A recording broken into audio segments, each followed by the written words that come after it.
Hey everybody, this is Daniel from the editor's desk. Hey, check out after the credits for a special segment. Thanks. Enjoy the show.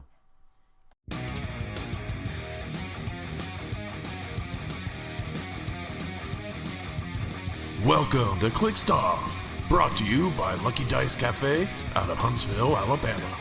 Check them out at luckydicecafe.com. And now for your hosts, Daniel Powell, Jason Alvey, Alex Coons, and Tyler Speeds.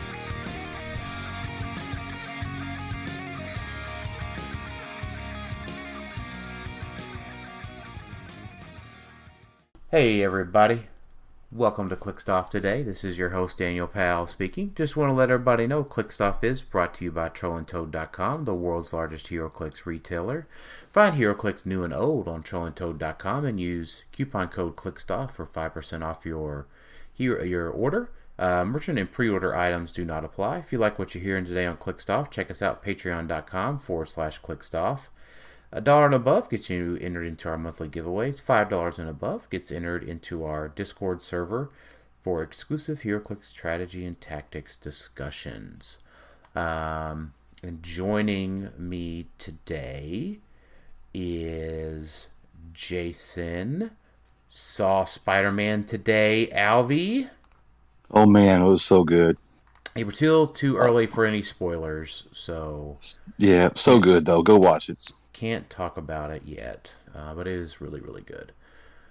And also joining me today is Alex. Has to make a choice between two different state championships. Coos.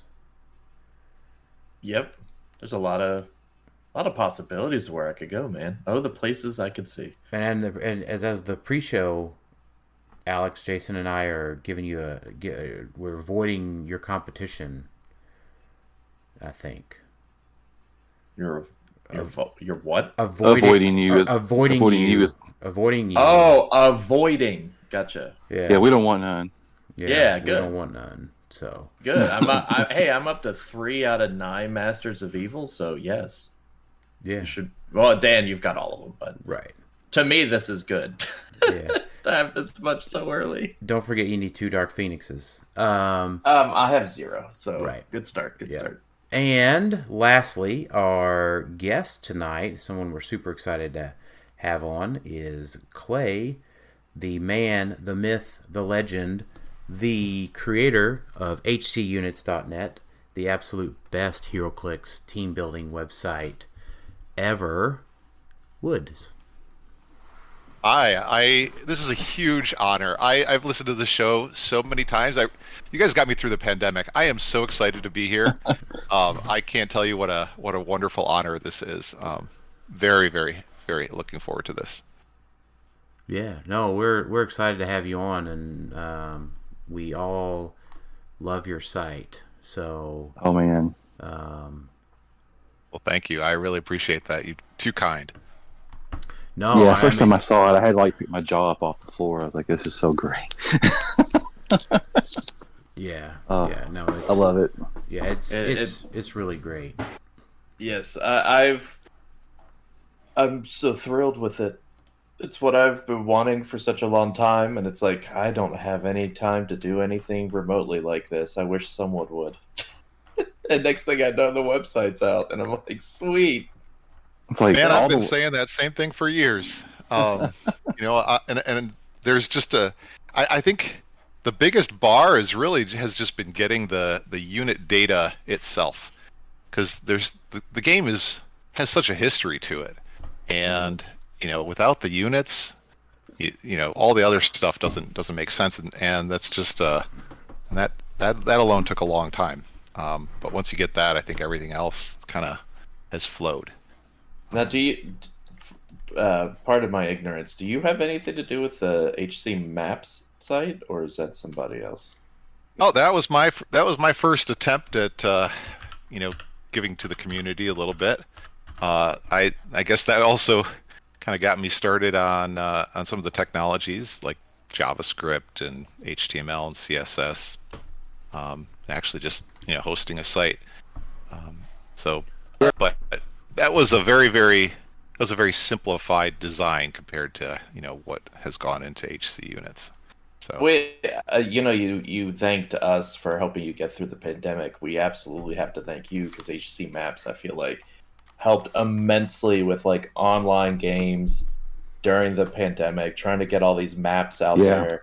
And then when the Roll20 assets were added on there, that helped significantly as well. Like HC Maps was one I had booked. I still do, by far.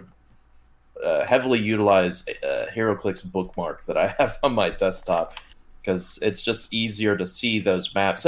It's funny because you use the website so much, and then you get the map in front of you, and you're like, "Oh, this is what it looks like." I'm used to seeing the red squares and the green squares. Like, I'm not used to seeing the actual map. Interesting. Yeah, you look at the real artwork and you don't recognize it. Right.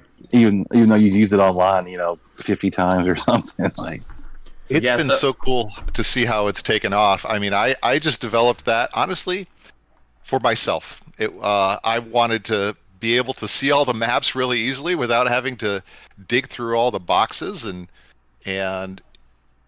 so I built that tool as a way of preparing for some of the tournaments, and I shared it with a few people, and it really just took off.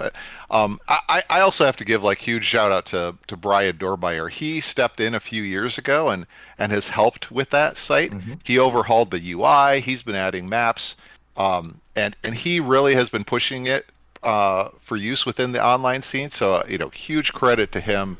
It really wouldn't be where it's at today without all his help. Absolutely. I love Brian. But yeah, this is going to sound completely random, because I've been looking at the site and pulling up stuff for the event, or for the event being the recording tonight, and I just realized my team I've been building for Modern is actually 10 points underbuilt.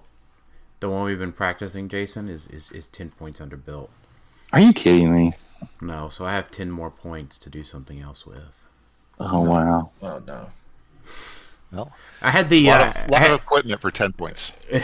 I had the Darkhold assigned to Venom Magneto for 10 points instead of Scarlet Witch for free. Whoops. Oh. Well, at least you already have a Prime on there. Yeah, we'll get there. We'll get there, right?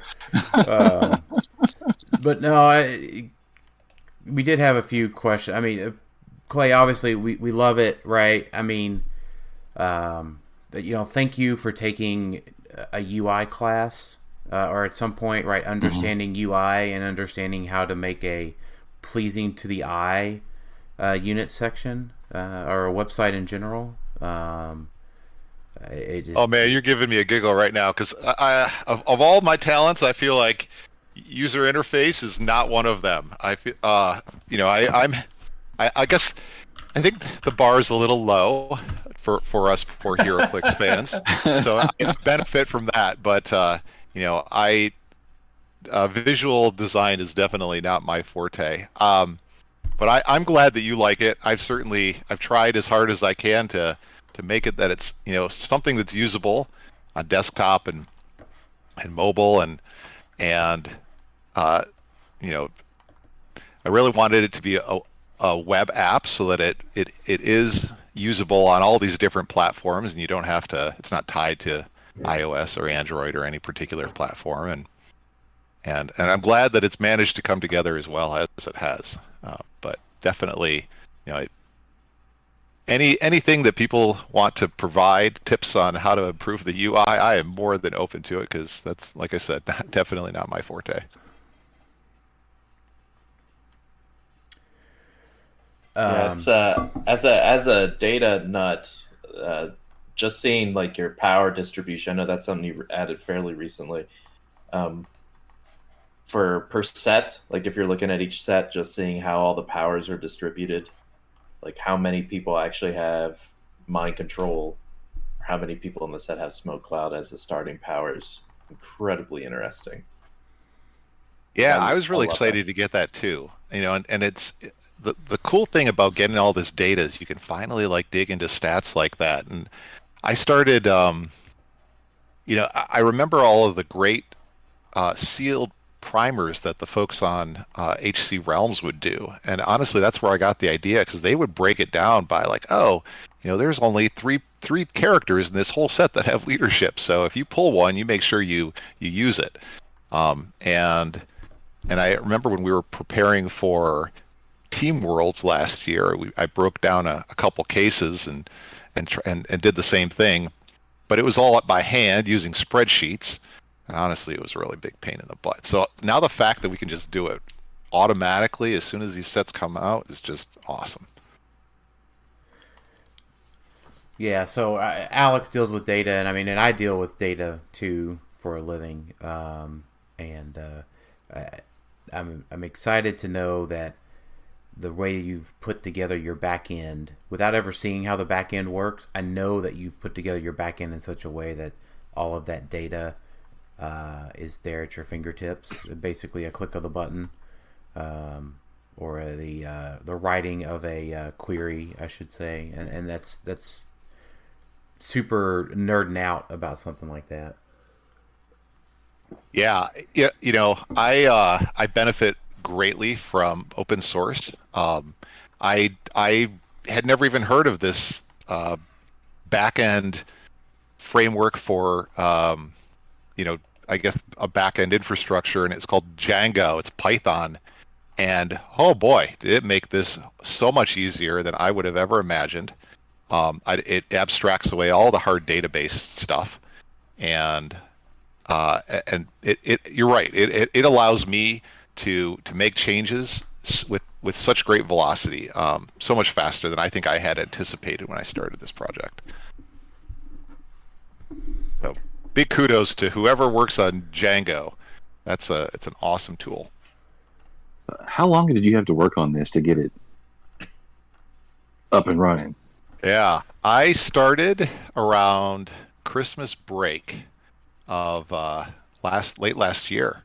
That was when I finally said, I am so sick of saving all my teams to spreadsheets and like juggling these spreadsheets and trying to figure out, copying figure names and point values from HC Realms and trying to share with people is so laborious. I'm like, I really want a tool that I can see it all right in one place and be able to share it just as easily with people. And like I said earlier, the biggest hurdle was just getting all of that unit data in the first place. And then after that, it all kind of fell together. It took a little bit of learning, and honestly, that's been one of the fun parts of all this. Is really learning all these different coding things. So how did you get all of the unit data? Yeah, I'll be honest. I scraped it from HC Realms. I know that probably causes some people to cringe, but honestly, I see that data as really being the universal source of truth. And what I'd really love to do, and I've been meaning to reach out to Joe and the folks who work on HC Realms, and we should all be working together. We shouldn't be, inputting all these different units separately. I really would love to see us come together as a community and just develop a single source of truth for all of the units out there.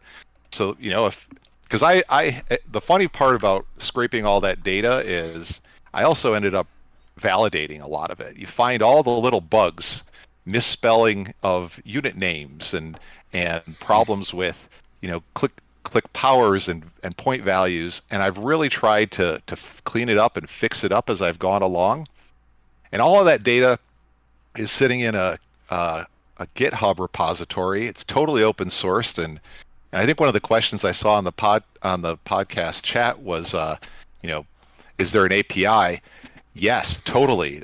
So the whole thing was developed so if people want, they can use it interactively through an RPC call, or they could just go to GitHub and take the data. It's all sitting in JSON files. And I would love to collaborate with the others that I mentioned and just do it all together. I think that would be fantastic because I see us as one big community. So. Yeah, and I think it's great to have someone like yourself that cares, right?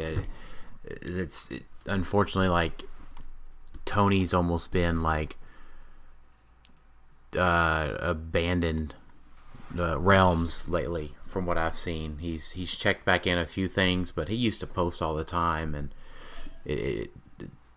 not to disparage somebody else while they're not there, but it's like his frequency of post and that kind of stuff has just gone way down on the site, which has been a little discouraging for a lot of folks, and I think has helped like your site like gain a ton of momentum too quickly, right? Just one of the factors, right, is that Tony has seemingly abandoned some of the development on Realms. But yeah, it'd be great if there was a single unit repository for all the 3 big sites now for units. Yeah, I mean, because we're all one community. I'm doing this, because I love the game. I want to see the game flourish and grow. I have no desire to charge money. That's not on my radar at all. Could care less. I want to make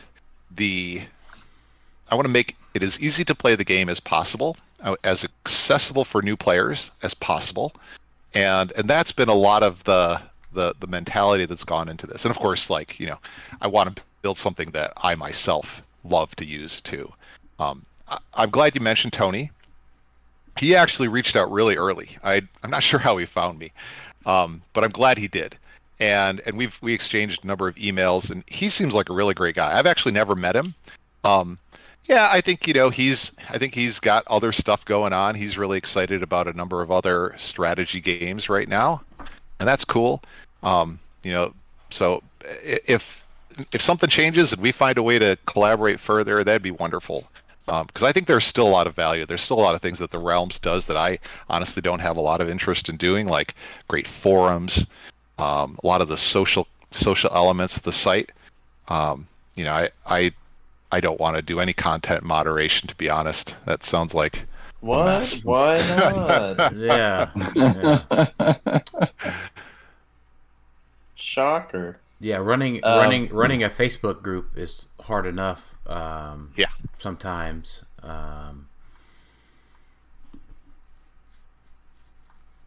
Yeah, I think the biggest thing to take away, and Tony is a good example of this, is like the concern. I feel like is a good way. What you're saying, Clay, makes 100% sense, because we have to work together, because it's so easy to get burnt out. Because the game continues to grow, more and more sets, and you could be playing and decide, I want to be more competitive, and then you don't have as much time to devote to, keeping the site updated, because it does require not constant updating, but frequent enough, right? Like, new sets are coming out, we get OP kits, there's new data, new figures coming out all the time. And I can understand it being just incredibly time consuming, which is great at the beginning, and then it could just hit you pretty hard a year into it. Speaking of this, a little bit of experience only with Rock Online. That's kind of what I dealt with like when we had all the dials online, or we were trying to keep up with all the units for people to play. It's just got so overwhelming trying to do all of that consistently and day-to-day stuff. So that's why it's very important that we get it. This becomes like a community thing, like you're saying. Like, we try to build the best database that WizKids HeroClix could offer, because goodness knows we need it with how many HeroClix there are. Yeah, I totally agree. And I've already really, I made a number of posts. I just posted today. The site has really benefited tremendously from the work that Corey and Brad has done on the artwork front. When it's a little sad when you go to look at a unit and there's nothing there, but boy, it really sings when you see some of the art. And now that you can pick and customize your team cover photo or cover image, it looks so nice. And that is not my skill set at all, and so I'm so happy those guys are helping out. And so if we just continue to build the community, share the data. I don't even care if it's tied to HCUNITS. If somebody comes along and builds something better, that's amazing. I'll be the first person to use it. And I have no squabbles. Like I see us as a community. We're all winning if somebody's building a great tool for everybody to use.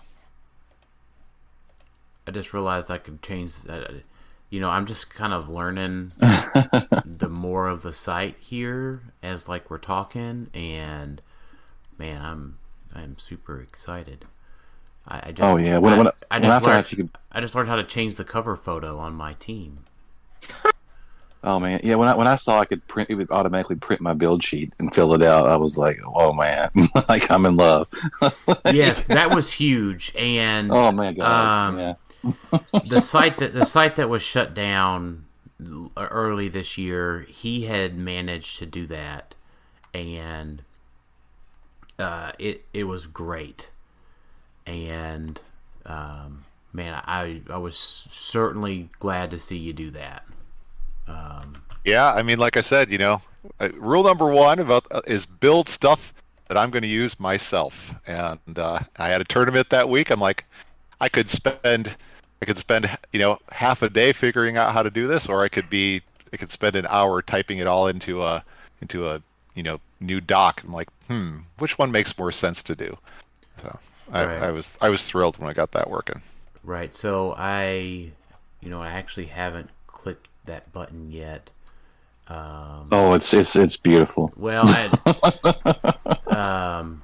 so I think. Well, I have another one for you, Dan, if you don't mind. Well, you tried. Well, I wanted to make another feature in for you. Go ahead. I did want to add one comment.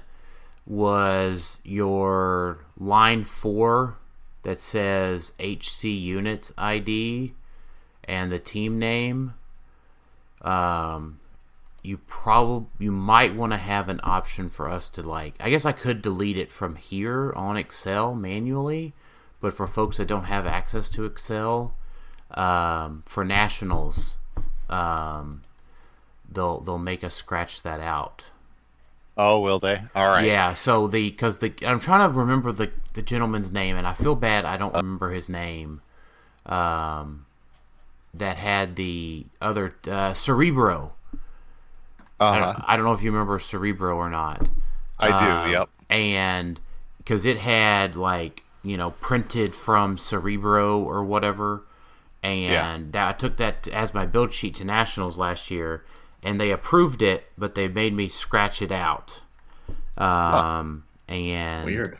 They're like, they gave a valid reason. I forget what it was at the time, but I did have to scratch that out. So. That's really strange. I'll tell you the reason why I added that, because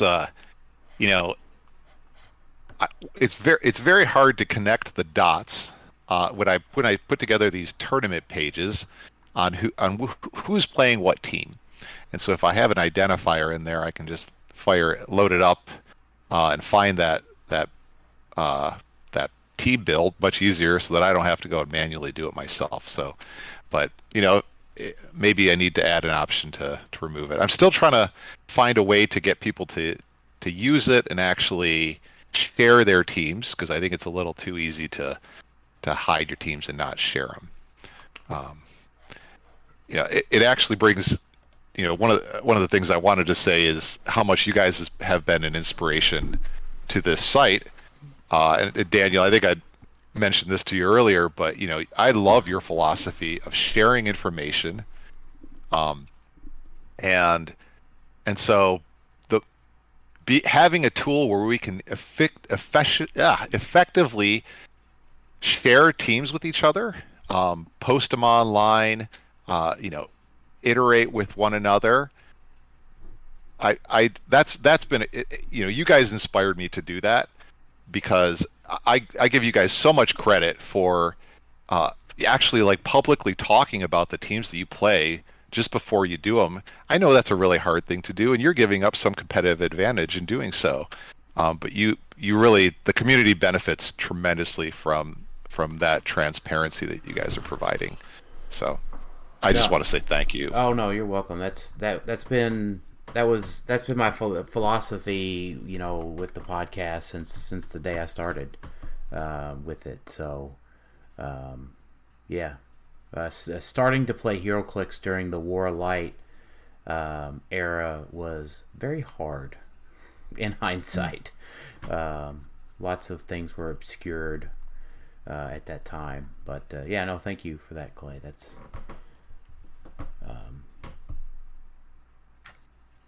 what we're here for. That's what we love about the site.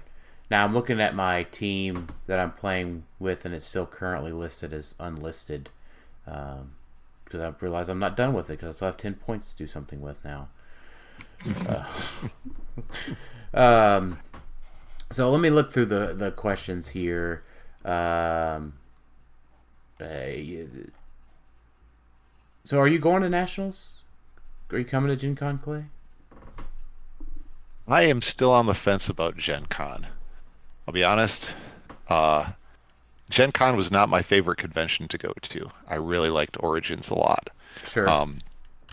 And it's kind of at a tough time of year. It's like my kids start school a little bit earlier than a lot of other places, and but I'm trying to figure out how I can swing it. Really, really looking forward to Worlds though. I'm not going to miss that, for anything. Sure. Yeah, no, Worlds is going to be great. It's one of those things. Like, I think even though Origins is a bit further for us by about 2 hours, I think that the downtown of that little area where Origins is at is just slightly edges out Gen Con. Even though Gen Con or Indianapolis has a really great downtown as well, but that North Market probably edges it out.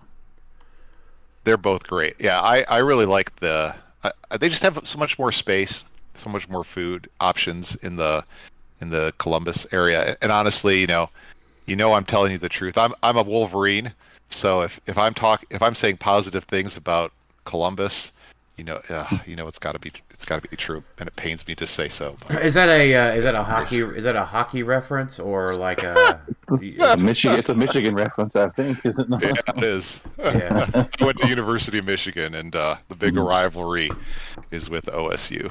Gotcha. Yeah, we're not. I don't. Sorry. Yeah. The first thing that went through my mind when you said, "Are you a Wolverine?" I'm like, when you get discarded from the hand or destroyed at a location, do you gain +2 power and go to another location?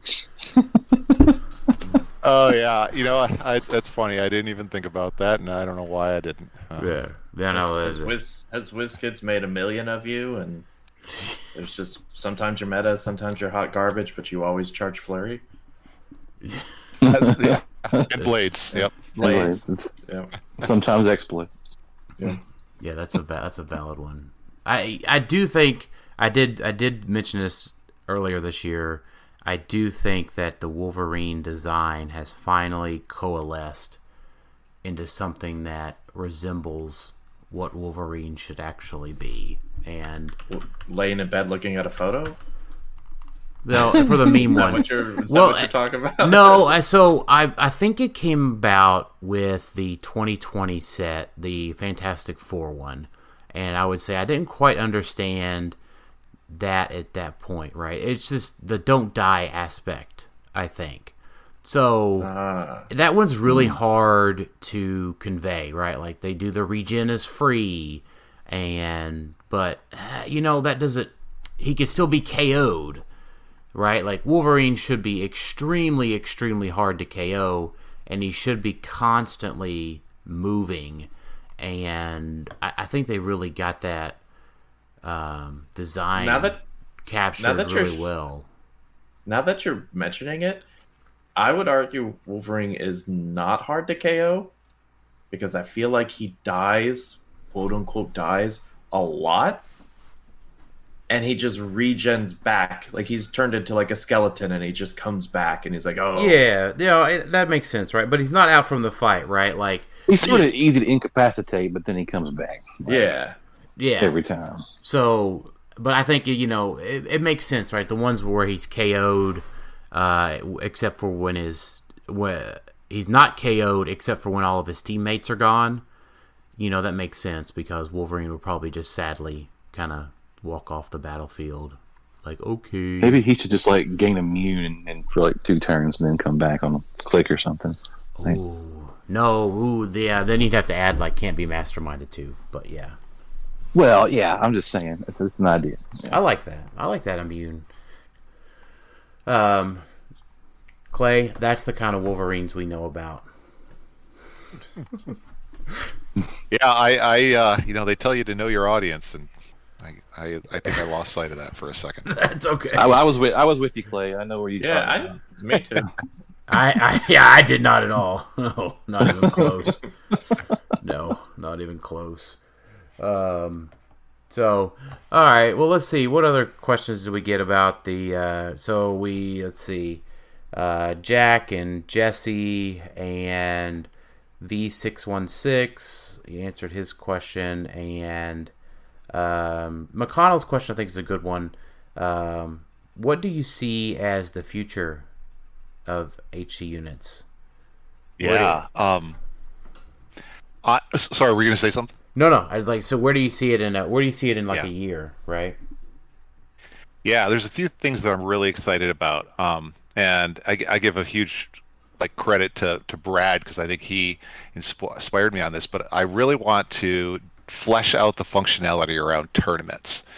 I think I've heard a number of people say, the win, although it provides good functionality, also leaves a little bit to be desired. It hasn't improved significantly in the last few years. And so what I'd really like to do is make it much easier for people to create their own tournaments within the site. I'd love to make it so that people, my dream is that people build their teams on HCUNITS, bring them to the tournament, share them with the judge. The tool automatically does, the build verification for you. And then the judge just adds it to the tournament, and all of those and all of the rounds, the results, everything is automatically logged, and for us as the community, we can just go back and see, watch the, kind of like run through the tournament itself within the site, all the meanwhile being able to see the teams, see the units, and all of that data. That's, I think, one of the next big directions I'm taking. I'm also planning on adding a number of social features to it. I think I had initially shied away from doing things like liking teams and being able to comment on others, but it goes back to the comment I made around being nervous about moderation. But I think it's necessary in order for people to be able to promote what is actually really useful to them, what they think is doing well, and ultimately it goes back to the sharing data and letting us know what is going well, what people are excited about, what being able to see trends, and and build more effective teams more easily. What when I was thinking about doing a site similar to yours, primarily the build social aspect of it. I thought of it from the aspect of some of the more popular video games, competitive ones like League of Legends. Those type of games have build websites where they show, here's how I play this champion, here's how I line up all his skills and abilities, and then they do here's the items I get them, and then they actually have a build explanation. This is how I would play. This is how I play the team. So when it comes to future, I would have a laundry list of what I think are pretty good ideas. But the one similar to what you're talking about for social aspect is having the flexibility of a section where players, I think, could explain the team a little bit more, basically detailed, not just because I know you could do that a little bit. People are doing it now when it comes to team names, and you could see they add a trait. When you come to description. some of these now. The team description. Have it basically where you can, when you add the like system, because one of the things I thought about when doing a website like this was worrying about someone like flooding the website full of builds that may not be theirs, but they wanted their names to be out there, or it's just there's too many builds and it's really hard. It kind of gets blind. People get blind to it because there's just so many.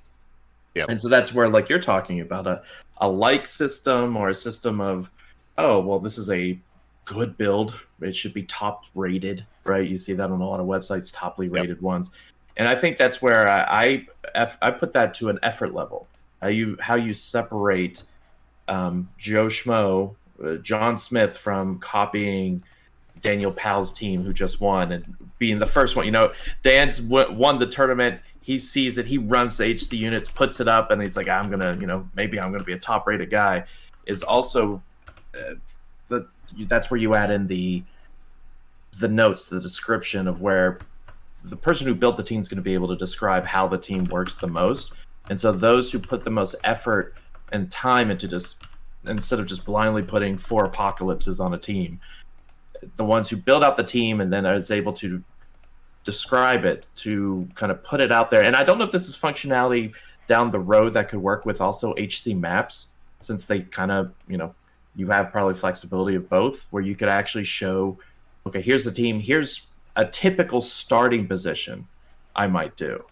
Here's maps I might want to, I know you could put maps on there, but basically what I envisioned was, not only do I build the team, I explain how the team works within the build as best as I can without visual aspects. And I understand it depends on matchups, but you can even describe matchups. They do that. If you look at some of the popular league websites, like I think one of the bigger ones back when I played a decade ago was called MOBA Fire. And they have that in there where it's like, oh, well, a team that might counter you is this. This is how you should handle it. That is something I've wanted for HeroClix for a long time, because that's what we provide as a podcast, essentially. But we can't cover everything. And we can't cover it of, oh, I'm building the team. This is how I'm going to counter, or I'm mentally preparing for everything. But I feel like that's what a lot of players that are trying to learn the game, want to get into the meta, need to know. It's one thing to take a cookie-cutter build and say, oh, I'm going to play 300-point Apocalypse, and I'll just do that. But they might see a cool Guardians of the Galaxy team and think, oh, I want to play that. That's cool. But have no idea how to play it. And maybe there's not a video out there, right? Some players don't want to show how they do things. Maybe a lot of tournaments are streamed. Even if they're streamed, goodness knows you can't figure out exactly what's going through their head. But that's one aspect I've always wanted with a website. Some sort of, here's a build, but here's me explaining as best as I can how the build works from a rudimentary, fundamental standpoint. Well, you know what? I have some great news for you. I actually added something just like that about a week ago, and so if you go to the team build, there's 2 buttons in the header. And the one on the big red button on the left is your notes, and it'll bring up a rich text editor. And I found this amazing open source library that made this super easy, and you can even drop in videos. So you can drop in images, you could drop in videos, and because I totally agree with you, I think it's a great idea, and I would love to see people flesh that out. And if you're perusing teams, I even added a little icon. So if you go to the Explore button at the top and then hit teams, and then I think if you drop down the show more button, right now if you go and look on the you'll see a Hulk smash meta, and there's a little icon in the lower right hand corner of that card, and that indicates that team has notes, so you can navigate to it and you can pull it up and see what somebody's written about their team. So there you go. Yeah. And it's all a rich text editor, so you should be able to, add all sorts of good stuff in there. Yeah, I'm really excited. I haven't done a good job of advertising it, but hoping that a few, great people like yourself start taking advantage of it and share more data. Now, I know one question, and I want to make sure that it's not already on there, but people have probably already asked. Dark mode when? I know these are said and done. 100%. It is such a tough one. I thought about it. The problem is all these icons are. You basically have to. You can't just invert the colors. You have to create all new icons, and it ends up just becoming a giant pain in the butt to do. Stuff that that looks good in the normal mode looks just atrocious. Particularly like team abilities and some of these little minor icons just looks horrible. So yeah, probably not coming too soon, unfortunately. Sorry, that was a tough one. No, nothing wrong with that. I think this is the one site where I may actually not mind dark mode actually, or sorry, the whatever the non-dark mode is called, normal mode, light mode, whatever. But it looks good. But yeah. It was funny. We updated to the new Outlook at work, and they didn't allow us to turn on dark mode, and I was very sad.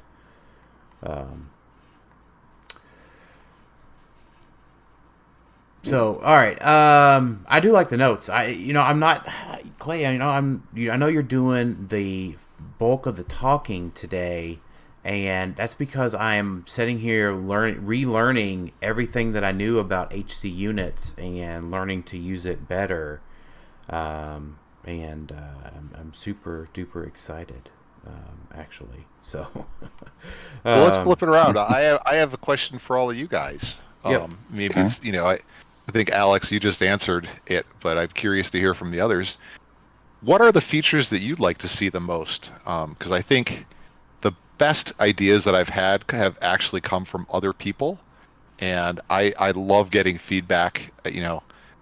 I think that's how we ultimately arrive at a better solution, a better product. And so I would love to hear from you guys. You're the experts at this game. What are the things that you want to see? What do you think you need to make your team building experience more effective? Well, I wanted a rarity search. You added that already in the last little bit, and the pulp format on there. I wanted that. That was great. So thanks for that. My pleasure. I don't know off the top of my head. Those were the things I was looking for, and they were there before I knew it. So. Yeah, I was thinking, I tell you, what I was thinking with what Alex was saying is with your text editor and team notes and that kind of stuff, right? Is Pat has done a great job with the Majestics and the Apex Insiders and all that stuff, and it's been a big go-to resource for years.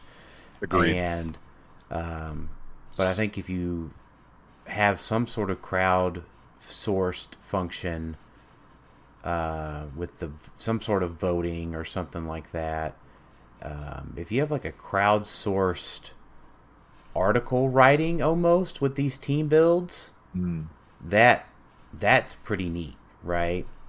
Yeah, that's kind of what I was alluding to. Yeah, I think that's what you were getting at. Yeah, I just wanted to frame it up that way.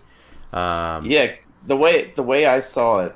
Sorry, Dan, not to take away from yours. I viewed it as the players who play the team and win with them obviously deserve every accolade they get, but quite a few of the times they aren't the person who helped make the team. The team builders themselves, there are quite a few team builders who may just not be the best players, but are the masterminds behind the craziness. And not that they want necessarily recognition, but sometimes they do deserve it. And I think that's where this type of resource could be there, where they're able to put out their team. They're able to put in the effort into making a guide, into making a how-to, a tutorial, whatever, and then that being recognized and say, oh, this is an amazing team that Mr. Robot made on HCUNITS, and this is how you play it. So this is a Mr. Robot team. Like, that's something I think HeroClix could definitely use, because there's definitely a lot of people out there who just make amazing teams, and they're just like, oh, well, I just can't go compete. But I love making these teams and playing locally. And being able to get that, not necessarily recognition, but sort of, right? Like, being able to put it out there and put the effort in, even if they're not able to compete as well as they want to. That's a really great idea, and I really like it. I think you're right. You're totally onto something. We need to provide better tools for the most motivated people to build those teams, but then also to share them and to get credit. And you're right. Like right now, you automatically show up on the homepage just by building a team. It's going to fall off after 5 other teams have been made. Mm-hmm. But a way of allowing others to recognize those very well constructed teams, well thought out teams, and make sure that they stay relevant, I think is a great idea. And that could follow through later with the actual players themselves. So if I took a team and I was like, this is Dan's team, he made it for me, blah, blah, blah, blah, blah. I won everything. Sorry, Dan, I beat you in finals, but, I won it all. Like, being able to say, well, this was Dan's team, let's put that on the build website. So that way, because you do have a section on there for, like, tournament results, right? And so you click on the tournament results, you see the build.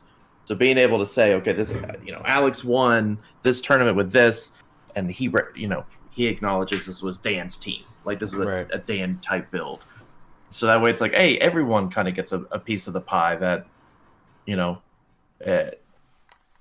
Alex drove the team, but Dan's the one that helped create it, right? Because that's kind of what HeroClix is all about teamwork, and like that's why there are HeroClix teams in general. Yeah, it's because we all work together. That's why there's podcasts. So yeah, you're right. Like maybe we need allow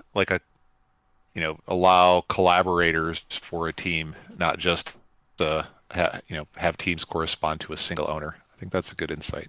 That would also help with the kind of redundancy you might get in a lot of teams out there, is even though someone might make it, because you are going to ultimately have, maybe me on the East Coast, I make this certain team, and then someone in Texas makes the same team. Like, we didn't talk to each other. Neither of us knew the other person existed making this team, but we both did. Like, that's going to happen a lot, probably. It would be one way of helping, I guess, a little bit with the notoriety. Is like, okay, this person used it and won, and this is where he said he got the team. Like, there's a little bit of a trust system there, but the only I like it. The only suggestion I have, which I know would be harder to do because it would have to change kind of how the website runs a little bit, is, like I said, Clay, you and I could talk to you for hours on this. I appreciate it. I love the feedback. Drag and drop. Yep. That one would be a very difficult one. But I always thought of the idea of pulling up Batman team. Here's all the all the figures on the left, being able to click it, drag it, throw in my team build onto the right.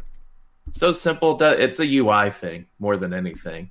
It is. I don't think I have the right framework to do that. Right. I could look into it. I think it works really well on like tablet mobile use cases, and it's really a very different paradigm on desktop, which, I'm more of a desktop user, and I think you can see that's why that it does kind of lean towards catering to the desktop folks. I think something. Go ahead, Jason. No, I was going to say the only other question that we got, Jason, was or Clay, was collection. Oh yeah, I thought that was a great idea. I love the idea of you add what units you have to the site. You tell the site what you have, and then if the site gets smart enough to be able to tell you, hey, you have this unit and this is really popular, and maybe throw it all together into a teams. Give the unit builder some hints on what type of team you want to build, and then let have the team, have HC units provide you some suggestions. I think that's very interesting. I don't think we're quite there yet. Certainly like being able to add in your collection would be a good start. But I like it. Making it smarter is a great idea. Oh no, that sounds like a Chat GPT thing. Chat GPT, build me a HeroClix team to win worlds. Hey, maybe that'll be the winner next year. But hey, I mean, on that similar vein, I like the idea of saying these are the parameters I want on my team. Like I want to make sure I have at least one prob. I want to make sure I have one outwit, this and that, and then going to build figures, like choosing a keyword, and it's suggesting, hey, here's some characters with that keyword you've selected that have these powers on their starting clicks.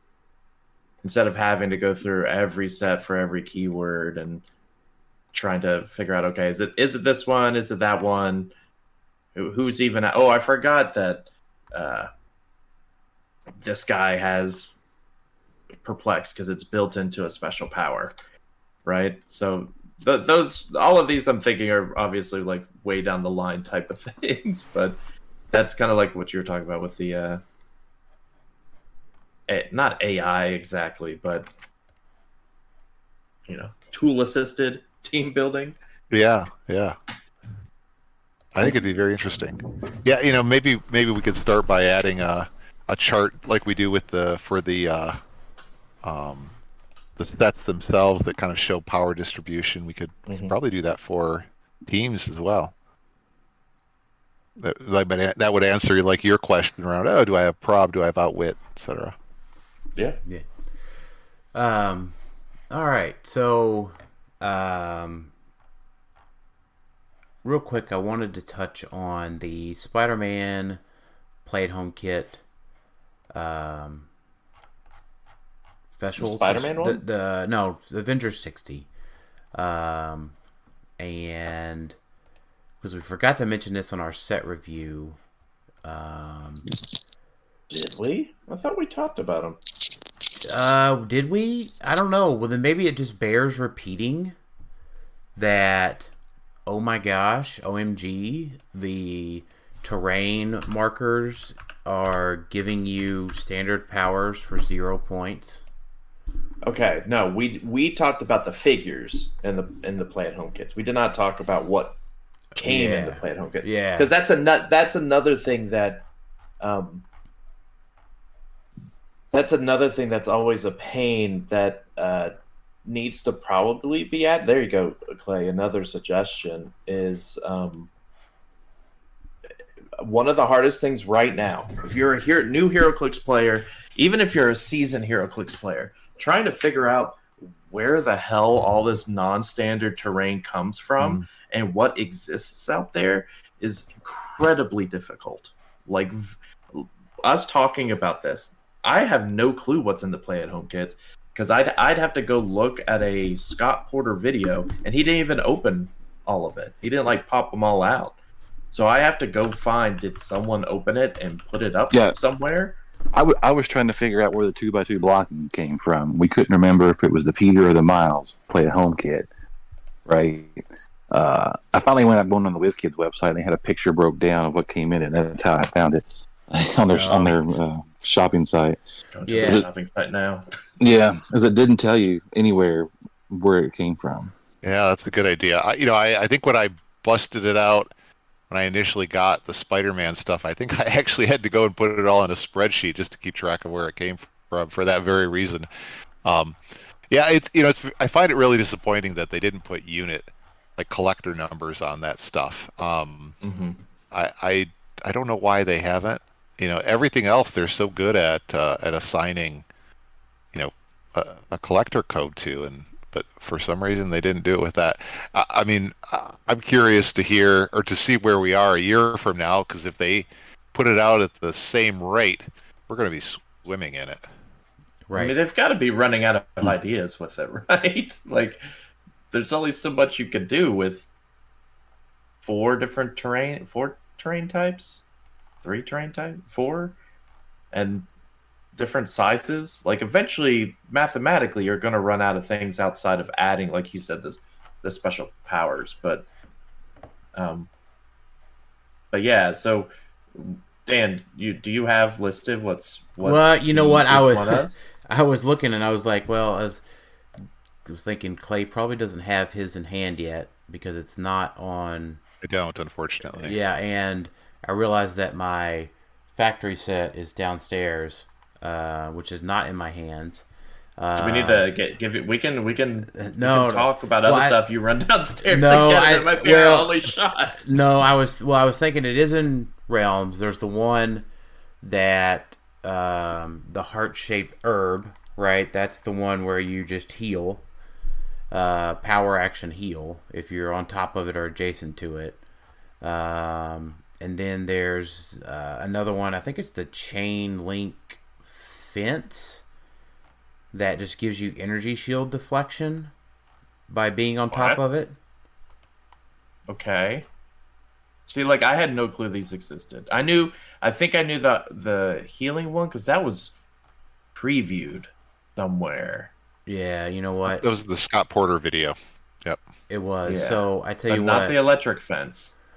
I'll go. Let me go. You know what? You're right. I might need to go downstairs and go for it. We can real quick. So I'll give y'all a question to answer. And I tell you what, Jason. I tell you what. Since you've been doing it at our store this week, you're going to be doing it next week. Brad wants to talk a little bit about pulp. So why don't you talk about what we played at Pulp this week, and you can talk with the guys about Pulp while I run downstairs real quick. Okay.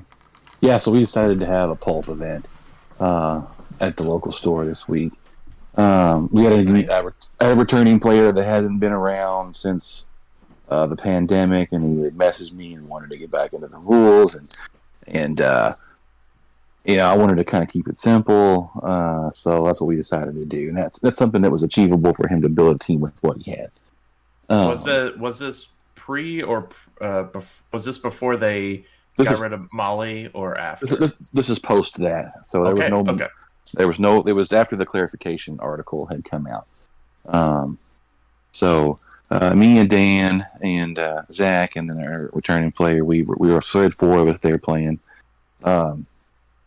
Dan had brought 100-point Deathstroke from Batman Team Up. He had the 100-point Beyonder from Avengers 60. He had a 50-point Blue Marvel. And then he had that 50-point unique Scarlet Witch from Avengers Forever, I believe it was. Okay. Yeah. I had the Avengers 60 Doctor Strange rare, the Avengers Forever 25-point Black Panther. I had the 100-point Avengers 60 Hulk, the rare non-prime. The Falcon from Avengers 60. He's real good, yeah. Yeah, he's pretty awesome. And then I had the War of the Realms Scarlet Witch, a 30-point one that can carry. That is much better than the Avengers 61, like I told Tyler. He didn't believe me, but anyway, it seemed like I had something else too, and I forget off the top of my head what it was now. Anyway, so we had a lot of fun. It was a ton of fun to play. Like, I very much enjoyed it.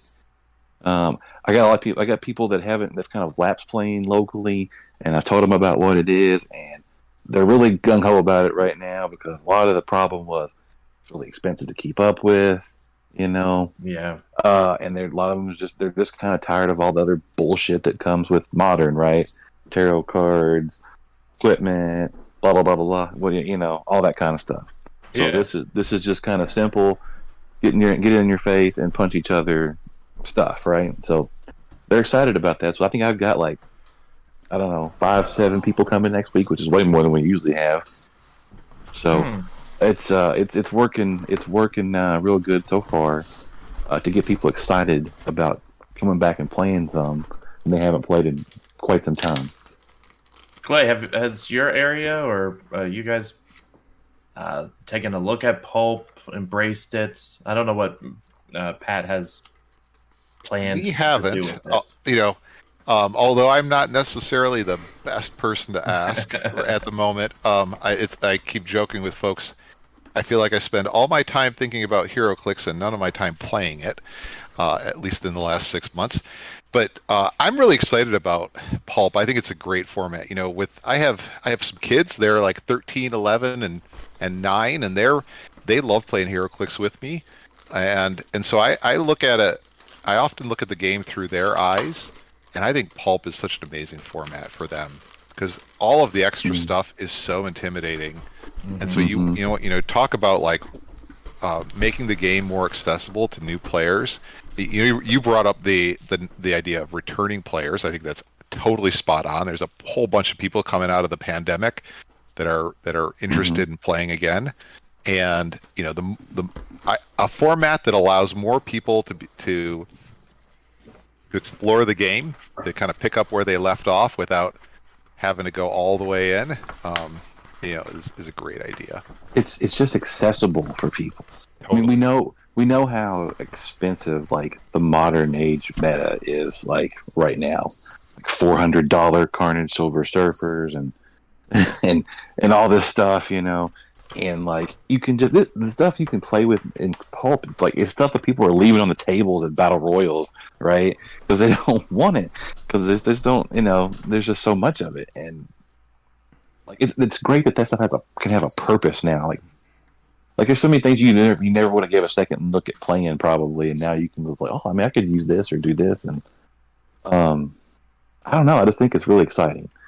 Like I never probably would have played that 100-point Hulk anymore. But man, he was really fun to play.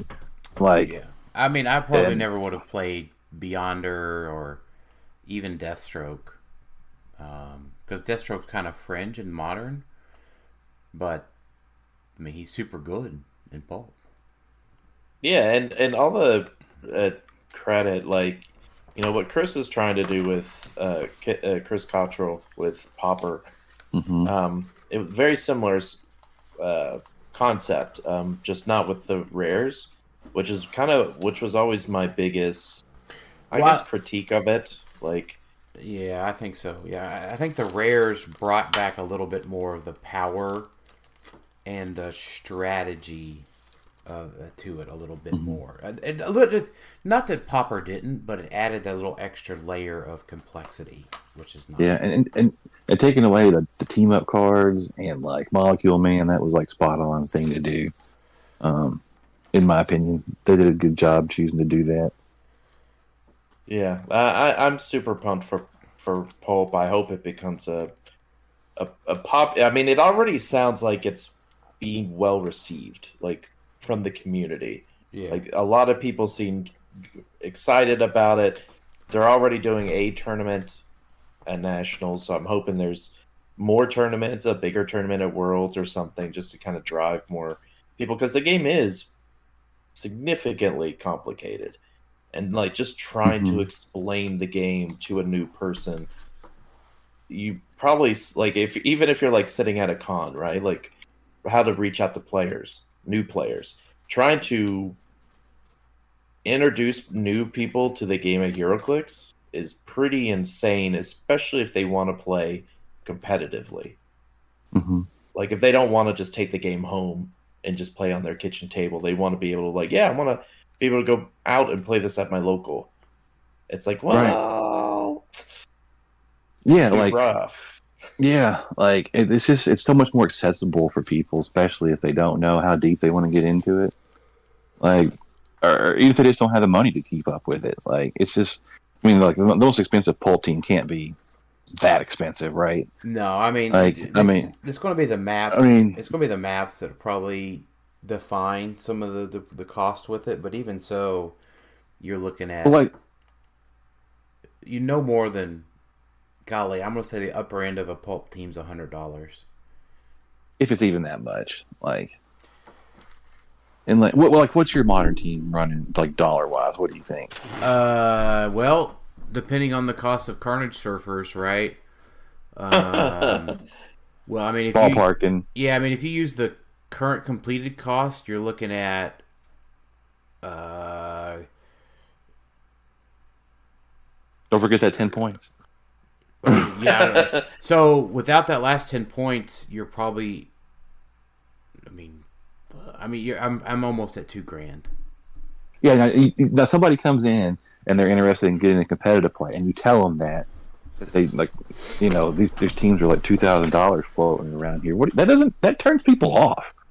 And if you can say, well, this is what we're doing locally. This is what we're playing all the time. You can get into this for like, shit. Yeah, there's no way it's not $40-$50. Yeah, there's no way there's no way this team's not $2,000 now. Golly, that's a little bit sad. I might need to hire an armed guard to bring me around Gen Con. Now let me ask you. This is kind of a sidebar relating to this. Does that spell the health of the game? Like, is it not? I mean, it sucks for us as players that it's going up, but the fact that figures are highly sought after, because you look at Magic, right? Magic is immensely popular, and their meta teams cost a lot more than probably a meta HeroClix No, team. they errated her before she even got to get played. Funny. Yeah, true. Good. That's a good one. But it's like significantly higher than HeroClix. So for me, it's like I hate that it's this way because we're used to being able to afford things. But at the same time, in my head, I'm like, well, if they're going for those prices, that means there's more sellers, like there's more buyers out there. Right. Like, it's good and bad. It's good and bad, right? The good side of it, right, it should show how hungry people are to play. Because you're just not just dropping $400 on a Carnage Surfer because you don't want to play HeroClix, just to go look at him on a shelf, probably. Because I feel like 2 years ago, or even less, I mean, it was hard trying to sell figures. Like, it was hard to try to get what we felt like was good market value for figures. It was bad. Like, there was key figures that you're like, this should be at least $100, and it's like, no, it's going for 50. Because it's just there's nothing. Because you couldn't, you just couldn't play. Like, what was the point of spending that money on it when you couldn't sit down at a table and play with it? Right. Like, and now that's coming back, and it's showing in the prices. Exactly. All right, so I was going to try to answer your question here by plug in my site. There's actually one of the advanced search options that allows you to search for popularity within teams, and so I was going to tell you what were the most popular pulp units. Let's hear it. Yeah. But it looks like I have a bug and it's kind of broken. But I actually figured out how to. But I can give you something close to the data, because if I add a couple other options.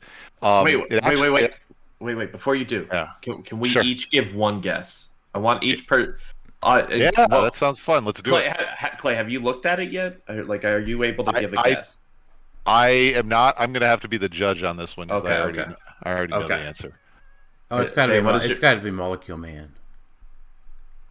Oh, well, that's well. I'm gonna say Blue Marvel. Yeah, Blue Marvel is going to be close.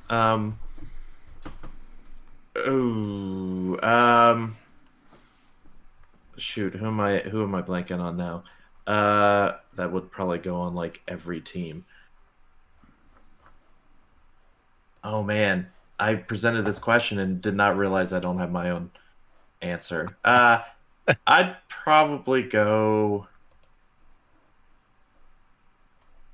Party Thor. He's pretty popular. That's a pretty good one. All right, here's the answer. So Molecule Man is actually number one, even though he really shouldn't be on the list, because he's actually banned. So Dan, why don't you take a second guess? I'm not allowed to guess at this point because I found out how to look for it on the website. So all right. The top one beyond that is actually Khazar, interestingly enough. Yeah, I can get that. Yeah. Now, I'm not sure if that might be biased from all the modern teams where he pairs so well with Scarlet Witch, so I think he may be a little bit different in pulp. Deathstroke is after that, and then Aunt May, interestingly enough.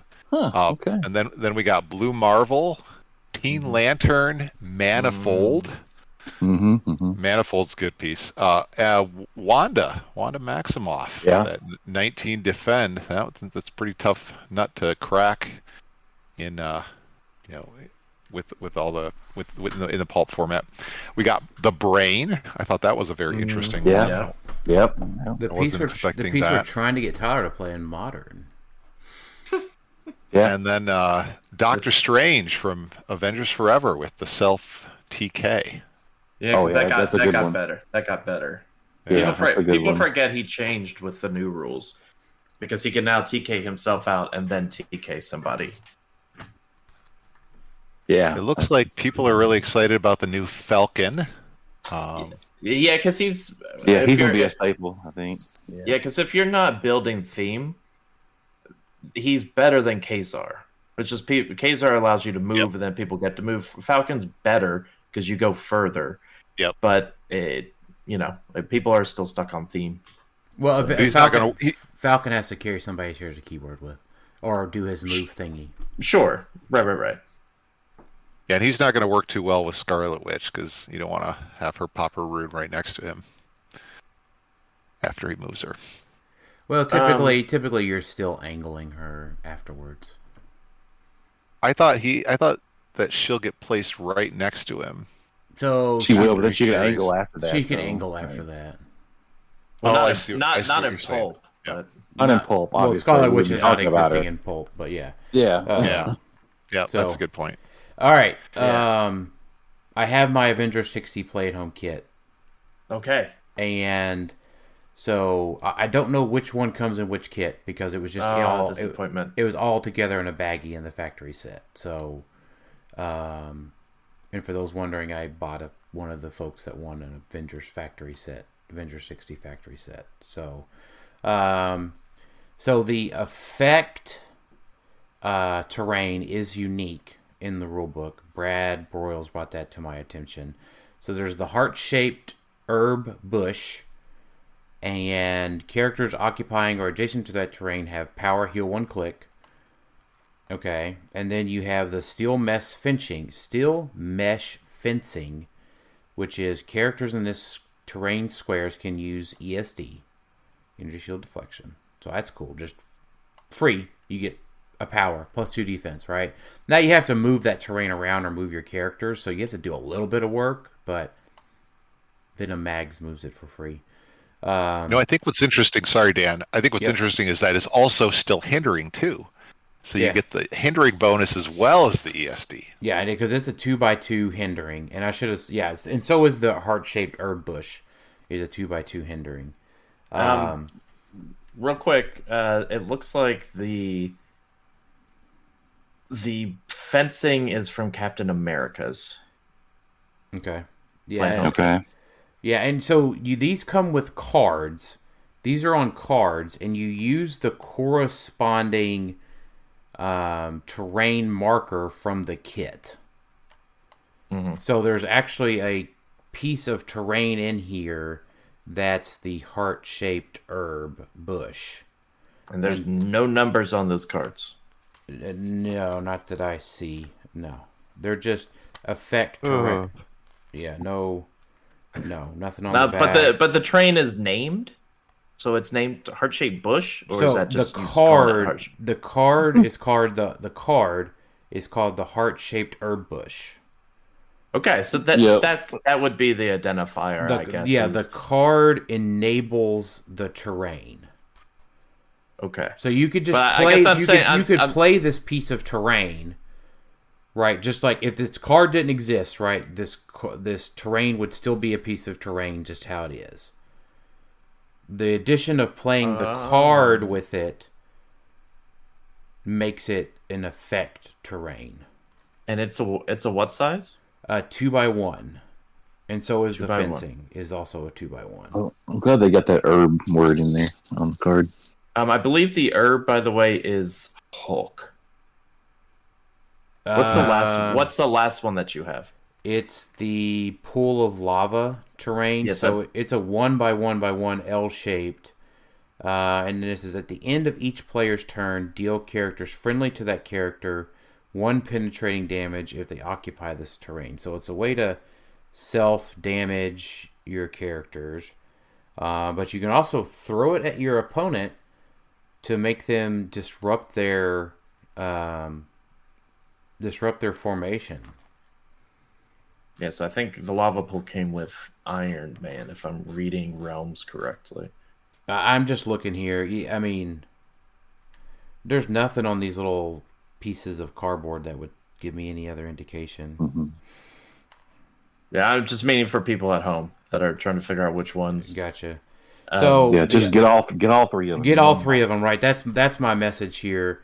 So the one with the fencing doesn't have anything else too compelling on it, terrain-wise. The piece of cardboard with the pool on it has a very cool 1x1x1. So this terrain ends up being a 2x2, okay?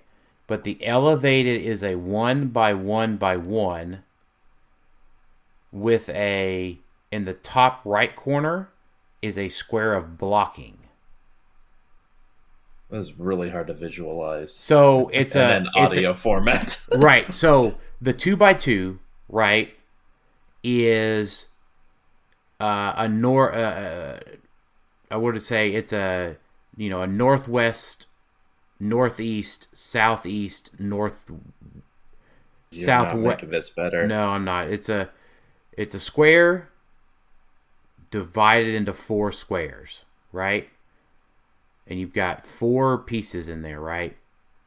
3 of them are elevated, 1 of them blocking. 3 of them are elevated, 1 of them are blocking. You got it, Jason. Oh, so they're mixing and matching is what you're saying. Mixing and matching is what I'm trying to say. But it's also... Cool. What level elevated is it? Is it level 1? +1. It's a +1. Level 2? It's a +1. Level 2. They're all +1. Okay. So, but what's interesting is that blocking is on the lower elevation. So you block line of fire with that, right? So you could have the higher elevation and then block those lower lines of fire like that with that piece of blocking. The point continues to be buy all 3 kits. And then what's... And then they also come with legacy cards with them. Mm-hmm. And maps. Well, I'm not there. I was going to get there. So, because I've got all the maps here too with me. So, there's a 3x3 patch of elevated. Okay, that's significant. Which one is that in? That's the one with the heart-shaped herb. So that's Hulk. So, that is...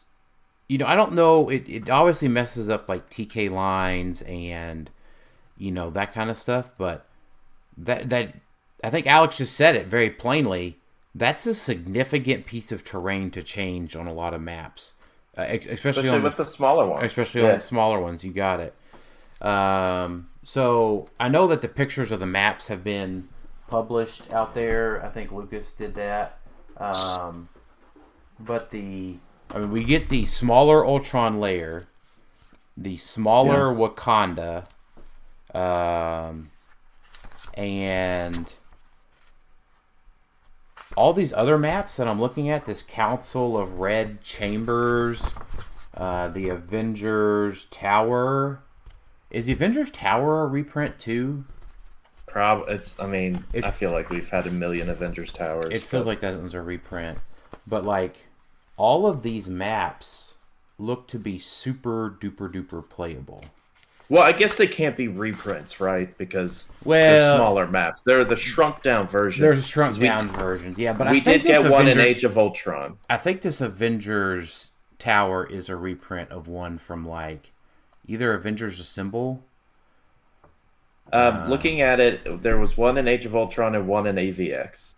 You know what? It's almost as if there was a website that I could use to look up. Created. Someone created. I'll tell you which one it is here real quick. Did they explain how it works? It's probably in the rule book, and I just never played around with it. So when you put out elevated, this elevated marker, it's automatically 1 higher, right? That's right. Yeah, it's always +1. +1. So when you put that, does every side of the 3x3 have stairs? I'm assuming. Yeah. Like, okay. Yeah. It's the AVX Avengers Tower shrunk down. Okay, so I guess that would spell that they won't be going higher than 2 or lower. You know what I mean? Like, because if you put an elevated, has there been a time when you've gone like 3 to 1? Yes, that happens. That happens with stairs. That happens on maps. Yeah, that's not an incredibly common thing, Alex, but that does happen. Okay. I never thought of one where it was stairs that went 3 to 1. I know you can have them side by side.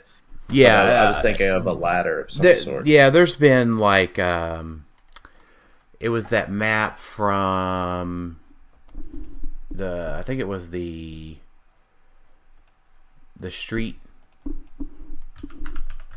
I think one of the street maps you went from 3 to 1. Yeah, Danny the Street, you go from 3 to 1. Okay. Yeah. I couldn't remember how it worked with that. So yeah, I see it now. Yeah. Yeah. So that was the big thing I wanted to cover on the Play at Home kits was get them, and there are all the reasons why to get them. And it is on HC Rounds and in the dial thread, the dial list at the bottom. They do list the 3 unique terrains in which kit it comes in. Which once again, steel mesh fencing, which is the ESD one, Captain America.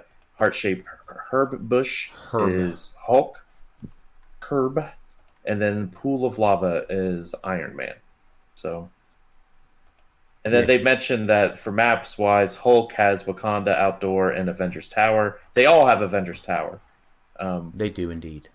Yes, Hulk has Wakanda Outdoor, or what should have been Wakanda Outdoor. Iron Man has Council of Red Chamber. And then Captain America has Shield Holding Facility on the other side. Yeah. So, yeah, I mean, golly. I mean, they started doing the Play at Home kits in the middle of the pandemic. Was House of X the first one that we got with the Rogue and the reprint to Arthur's Castle? That sounds right. Man, you're talking about, that was the end of 20, and now we're in the middle of 23. These things are fire. Like, they weren't to begin with, but...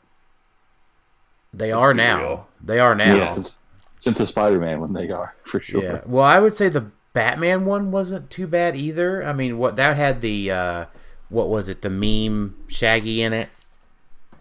Yeah. It's once they started adding more than just a figure and a map. They realized that wasn't enough. Well, they were also cheaper, weren't they? Yeah. Like, they've gone up in price 15? To 20. Yeah. Yeah, and it's like, okay, 20, they got to make it worth your while, and they did so in a good way. Like you said, Spider-Man, we got the symbiotes, which was great because if you didn't pull one, it's like, oh well, I just got to buy the Play at Home kit. And then they added the terrain, which was huge as well, right? Because I don't want to spend $70 on a minis game that I'm probably not using anyone from, maybe one person. But I don't have time to play the game, honestly. Like, I play HeroClix competitively. I typically don't take the time to play the scenarios. I know I hate saying that, but, like, I just don't have the time. So, for me, being able to get enough terrain, maybe it's not optimal, but being able to get terrain markers in these $20 kits is great. It's what I was hoping they were going to do anyway with, like, a terrain-only package. Like, buy your terrain, $20. Here's a bunch of terrain. So yeah, I like it. I love it. Yeah, I do too. All right, so I want to get to folks' questions here as we round out the show tonight. Let me go through. I want to touch on Scott Crampton's question. How good is the new Hulk Prime? Ooh, pretty good. Right? Very good. Isn't it crazy that we've got 2 rare primes back to back that are over $100? I mean, good, right? Like, once again, the reason why I love Pulp is because it makes just rares better. Because that's the worst feeling, right? Like, you go to the store, you buy the last 2 boosters and you pull 2 rares. And it's like, oh, well, all right, great. But what am I going to do with these? But now you have a purpose. But like recently, I bought a couple and I pulled a War Machine, and I'm like, cool, War Machine's an actual good rare because he's got the sideline effect. But now I'm looking at some of the others, and I'm like, oh, I mean, like I pulled a. Alex, this has nothing to do with how good the new rare Prime Hulk is. Right? No, it does absolutely. Hold on a second. Then I pull like a Tactical Force, and I'm looking at him, and that's okay. Well, it's the same with the Prime Brick, right? You used to get a Prime Brick, and it was always, the common Prime. The uncommon was always just kind of so-so. And then they moved all the Primes, and then we got extra Primes. And then the rare Prime kind of became so-so in certain sets where you're like, okay, this is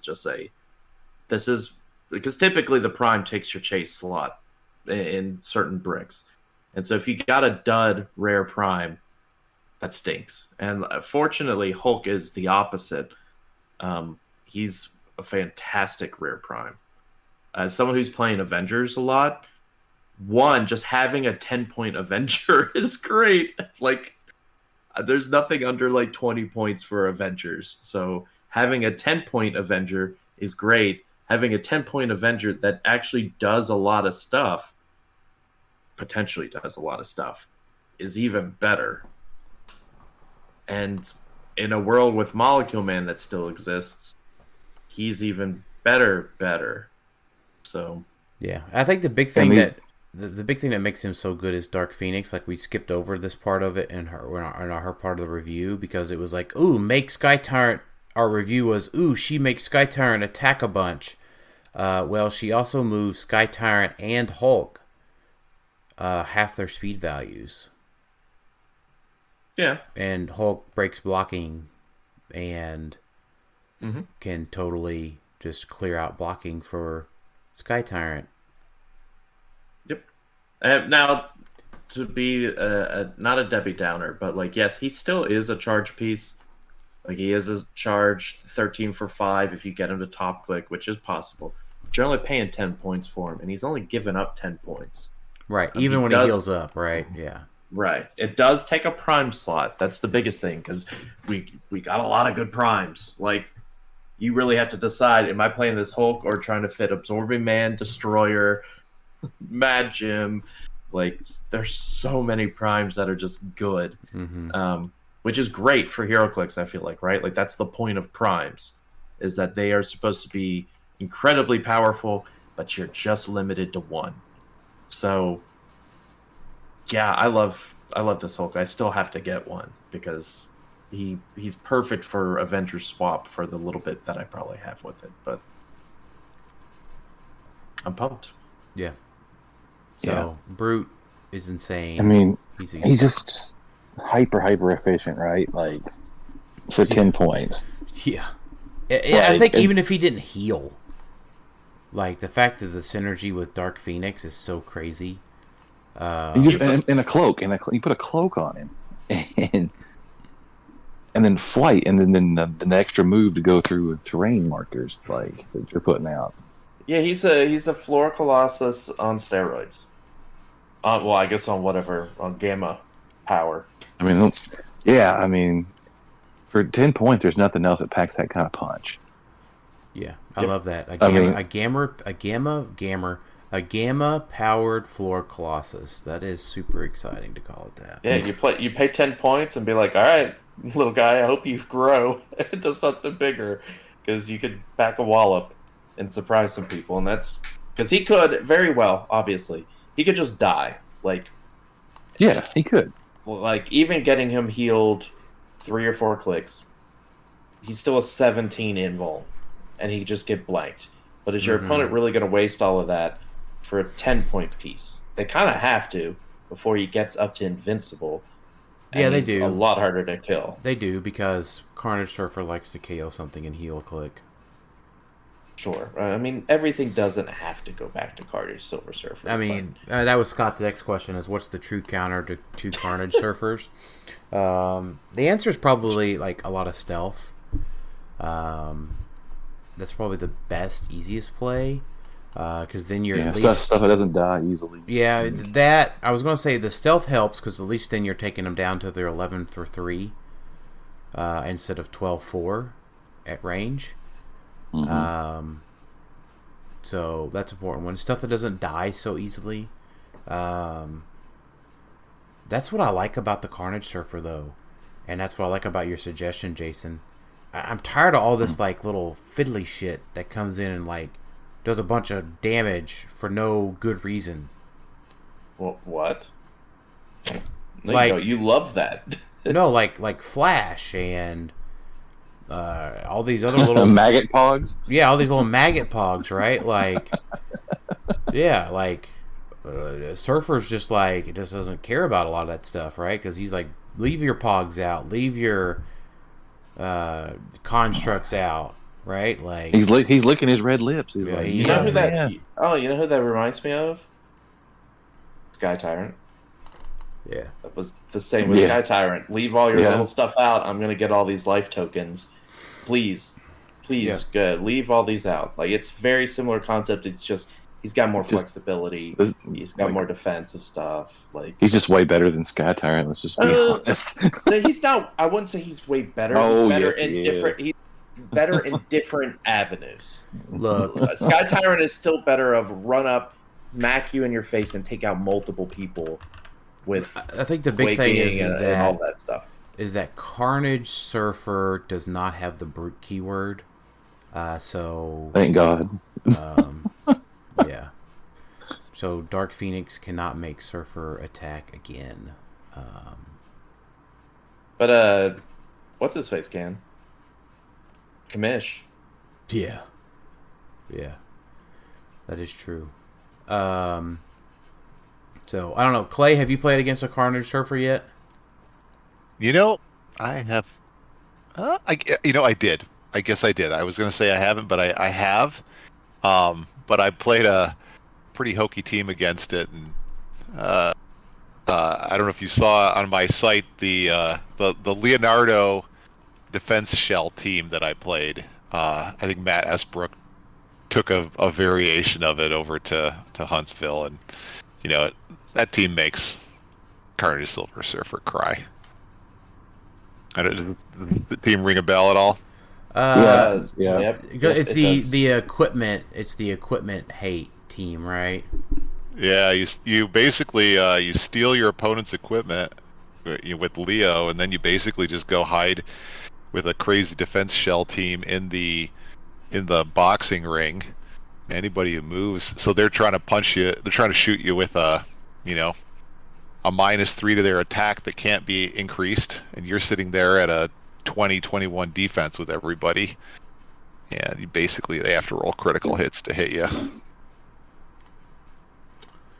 So you're saying the best way to beat Silver Surfer, Carnage Silver Surfer, is hokey. Yeah. I like this. It's one way, and it clearly doesn't work in modern. But I thought it was a pretty good silver team. Yeah, Leonardo doesn't work in modern because Leonardo's not modern. But I think the other point there to bring is, like, I had to buy a second star legacy or tarot card for Sam. The star becomes like one of the best tarot cards, the major arcanas that I think that exist. There's so many situations where those ones becoming sixes make such a big deal. Now, it can work against you, but I think the turn that it helps you out as a player has just got to be a turn where you just make use of it. Like, just go to ham. Go to town, right? Go ham. So, like... Go to ham. That works, too. Yeah, go to ham. Go to Spider Ham. Yeah. Go to Honey Baked Ham. Go to Honey Baked Ham. Oh, that place is nasty. You don't like that, do you? Surely not. No, that's the only ham restaurant I could think of. Right. Yeah, Ham-based restaurant. That's where the defense-based team has a slight bit of struggle. Is you just go start attacking it on your star turn and hope to roll ones, because that's how you get your critical hits. Also, thanks for ruining our chance at a Honey Baked Ham sponsorship, Dan. I mean, Right. Yeah. You know what? Not that I would turn down a honey baked ham sponsorship, but there would definitely be other places I would like to go first. So Kurt, we talked about pulp. McConnell. we'll talk. We will talk more about pulp. We definitely need to. We definitely need to. It's on our list. And then Teresio, I think this is a good question for everybody. Do we like the fact that there are more primes than before, and the fact that they're higher rarity, and it seems overall that the primes are better? So I guess my answer is Teresio. Yeah, I do like the higher number of primes. Primes have never been cooler than they are right now. He's talking specifically because Avengers 60 has 6, right? Avengers 60th has 5. 5, sorry, that's right. No, there's 6. There's 4 of Captain There's America, 4, yeah. Iron Man, Hulk, Thor, then Absorbing Man and Super. Oh, There's yeah, 6. you're right. There's 6. There's Yeah. 6. Okay. 3 for rare, 3 for super rare. I don't think that'll stick unless they've announced it for. Well, then again, they said Notorious is the biggest HeroClix set yet, right? It's a mega set, I think is what they did in their announcement. I thought it was just an Avengers 60th thing that they were doing 6 primes. But I do like that they changed the rarities because, like I said, getting a common prime was like the worst brick you could possibly get. Was Right. oh, I got the common prime brick. Woo-hoo-hoo. And then what is our guesses? Or so, Clay, what do you think? Sorry, for what? Do you like the higher number of primes? Yeah, I mean, I would like it more if you actually get one in every case. I feel like maybe it's just me. I've had some bad luck getting a prime, or I've had a number of cases that don't even have a prime in it. But yeah, I mean, the more variation in the game, I think the better. It's certainly better than having just one prime that everybody plays. I think it's good when people have to make tough decisions on what they want to play. Yep, I agree. What do we think would be a good? And then the second part of his question: what do you think would be a good first legacy card for the prime? A prime legacy card. Seems like a bad idea. I think I would like. So I was going to think about. I had something on my mind, and I think making a meta one would be a very bad idea. that would feel bad. So like I was going through and like I think to maybe Alex's point, like one of the common primes that nobody played. Like give me like a huge cost reduction on like common prime Poison Ivy from World's Finest. And I'd be okay with that. So I guess the big question is they would have to completely change how Legacy work, right? Because all Legacy is just listed as limited edition. Like there's no rarity. They're just all limited edition. They could be unique. Yeah. Well, I would say, But Alex, just for the purposes of the discussion, what would you want to see as your first Legacy card prime? You're harshing the vibe by talking about the technicality of why. No. The technicality I'm asking is: are we saying these legacy card? Are they removing the prime? No, capability? they'd still be a prime. Okay, that's what I want to know. Whatever it needs to work to make them be a prime. Oh, mine's kind of out of left field. Anarchy. 100%. That is. I do like that one. Yeah. I always loved the little bomb mechanic where it's like, haha, you gotta watch out, and I've got a 50% chance of blowing up and dealing you damage and blowing things up around it. I loved that about Anarchy, and he had very limited keywords, so he didn't see much play. But he was one of my favorite characters because he only did that one thing, and then he like laid out bombs. But he was so unique that it's like, hey, like I played him at a few things because I thought it was a fun piece. So I would love to see him come back and lower the points to 50, and you can lower the damage to like just 2 damage or something. But like I thought it was a fun piece. I have a few, if you don't mind. Yeah, go for it. I'd love for them to go back and do the Squadron Supreme. I don't know if you remember, but they made a whole bunch of Squadron Supreme, and they were all Prime. And so, you had this cool team, but you couldn't play any of them together. So I'd love for them to go and make it so that maybe you can play a whole bunch of them on the same team if they're on a theme team, or even you just get rid of the Prime, so you can finally go and play Squadron Supreme.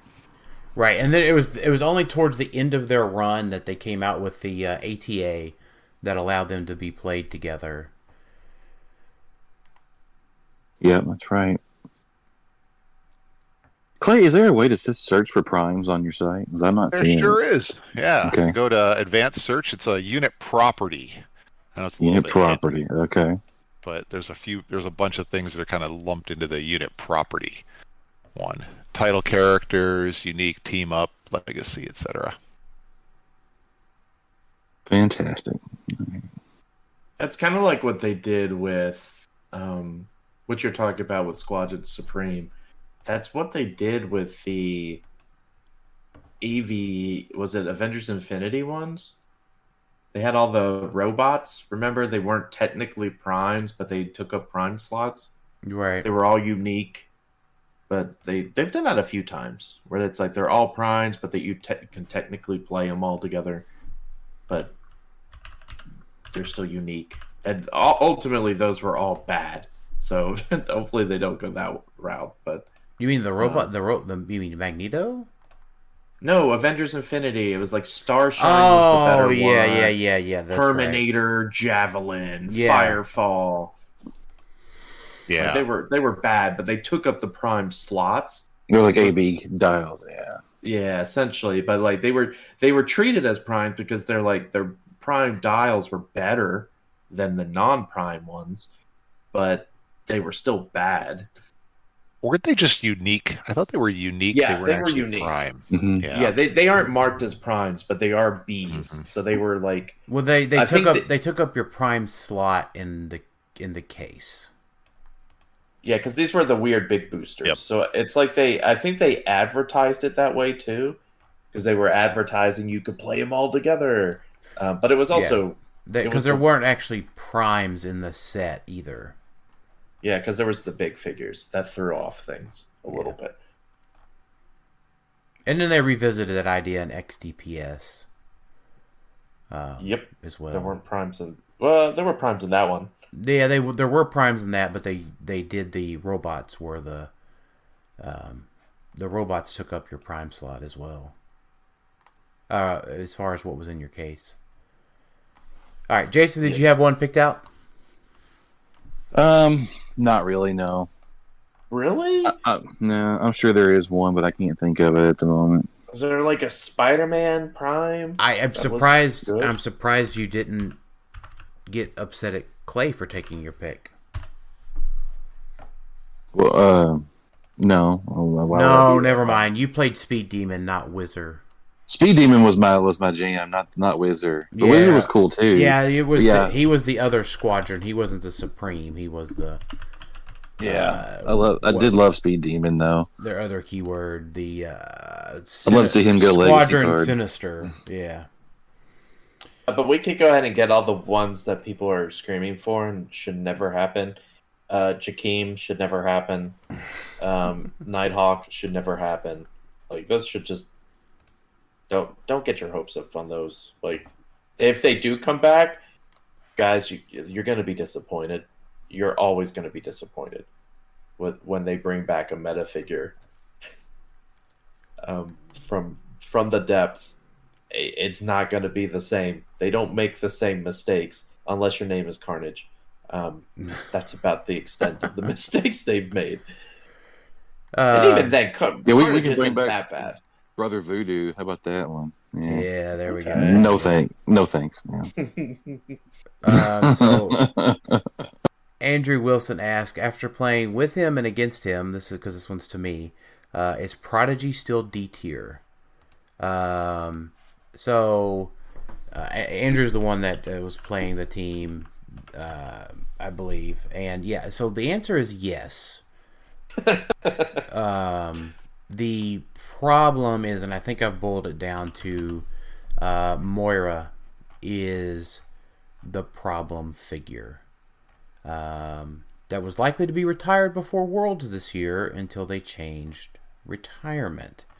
So Prodigy just gathering, or any of these figures, Prodigy or Sinister gathering these rally dies on their own is fine and fair because you get to interact, right? Like Prodigy's is a opposing attack rolls of 5. Well, that means your opponent has to attack.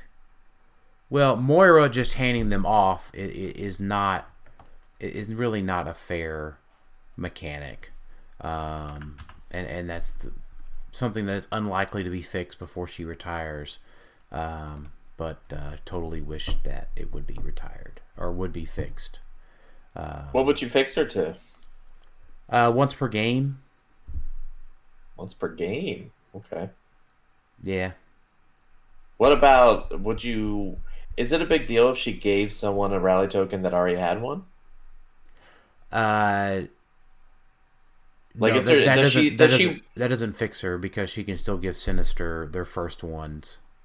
Right. I'm just spitballing ideas. Like, is the issue that she could just keep stockpiling throughout the game and like? Yeah, the fact that she wind gets up with multiple. Yeah, that's rarely an issue because like Sinister's always spending his 1, Prodigy's always spending his 5. So typically she's refilling from 0 to 1, not 1 to 2. And if she is doing that, typically, Alex, she's just doing it as a win harder mechanic. So, yeah, I think that's really what it boils down to. She's elevating figures that are probably not great on their own to like superhuman status because she's just giving out rally die. For very low points. 20 of them. Not even 25. 20 of them. Yep. I would say, Clay, have you had to face against the double Sinisters yet? I have not. I really like that piece a lot, but yeah, I'm curious. It hasn't hit any of the meta out on the West Coast from what I saw. Yeah. Super exciting to know that your first attack is going to miss. Or your most important attack of the turn is likely to miss. So. Yeah, she's on my my wish list of, hey, WizKids, could you take a look at this before? Oh no, she was she wasn't in House of X. She was in Rise and Fall. Yeah, she's in Rise and Fall. Yeah, so we were so maybe the fact that I guess I'll recant my earlier statement. Is that she was probably not going to retire for another year if retirement was on its normal schedule. But maybe now Rise and Fall will retire after Worlds. Maybe that makes the difference. Yeah, maybe we have to deal with the pain of all of this to Worlds to relieve us of 9 additional months of Rise and Fall of the good doctor. So and X-Men swap. I mean, and to be clear, let's just be clear here. Andrew kicked my ass with Prodigy, so maybe I'm not. Okay. Yeah, I streamed it a couple months ago. We're getting some context here. I was wondering where all this came from. Yeah. So I played him with that illegal swap team that I did. So, yeah, Prodigy himself is still D tier. It's the Moira makes him over the top. He wouldn't be playable without Moira. Like Andrew, your team, you probably wouldn't play your team. And I think it was Andrew. So forgive me if it wasn't you, Andrew. But the guy that I played the team from and combined all that stuff together, he kicked my butt with Prodigy. So It's not like I'm upset about that or anything. It's just no. Moira is still too crazy. So Jumping back to the Mr. Sinister, I'm curious, those pieces have been out for a while. Why are we just seeing it show up in the meta recently? Like, why did it take 8 months before people started playing it? Because nobody were playing. Nobody was playing. There was no events, Clay. There was no events. Fair enough. They weren't legal at Worlds because slop wasn't legal, and there was no events until. Well, there was the Champion Clix Open, right? So the Champion Clix Open, so it did have some version of that. There was Caleb's second place team used Defend and the Saturnines. And then the second place team at the Kilted Classic used it. Used Sinister and Double Sinister, Moira, and Saturnines. So why I didn't see success in Silver? That's a good question. I think it's one of the big. I think it's just one of the teams that you'll see come from behind if it's not running into some other stuff.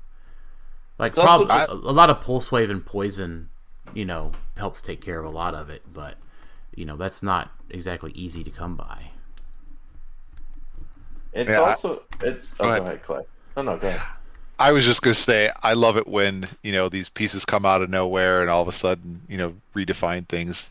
You think that there's not going to be game changing at all, and then people find a way to actually make it work. I love it.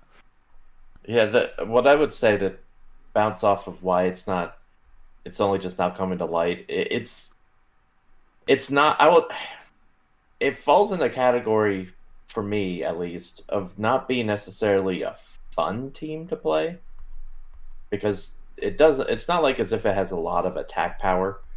It's a lot like those defensive shell teams, kind of like the one you were talking about with Leonardo, where it's like the team can be fun in the sense that you're like preventing your opponent from doing a lot, but it's not actively engaging, and the matches are typically fairly close. And then when it comes time for, like, if you don't win your games, you're probably going to be down on points, because it's typically not a high powered, I'm going to beat you 300-0.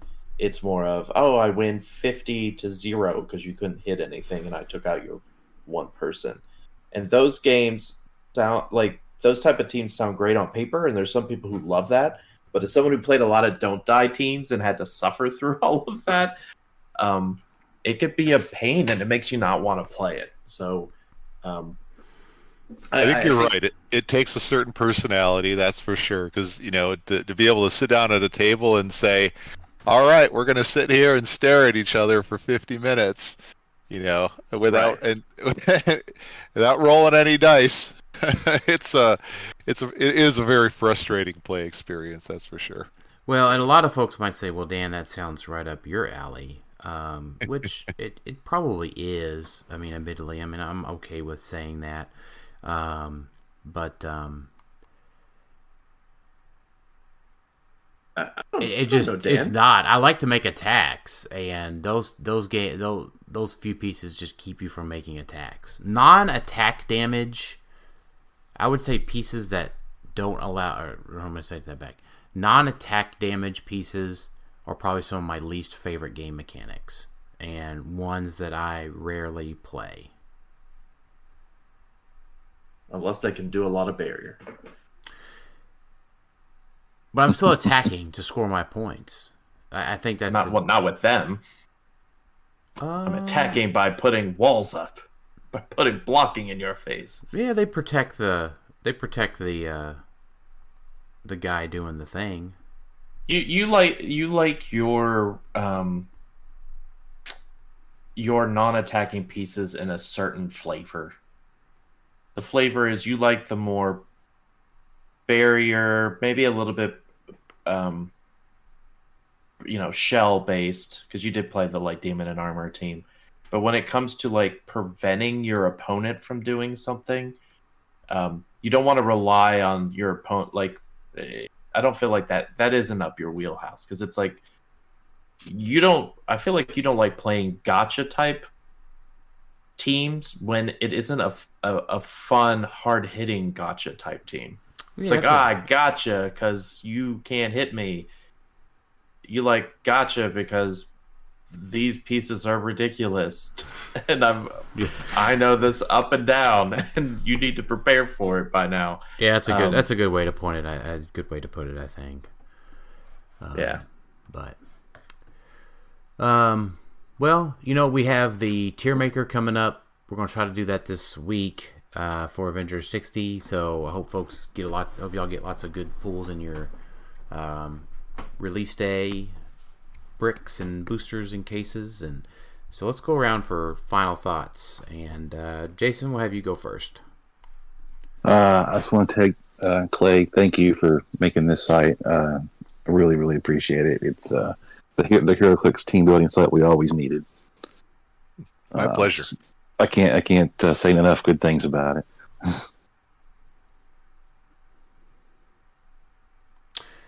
Alex? Two quick final thoughts. Piggyback because Jason gave me another one.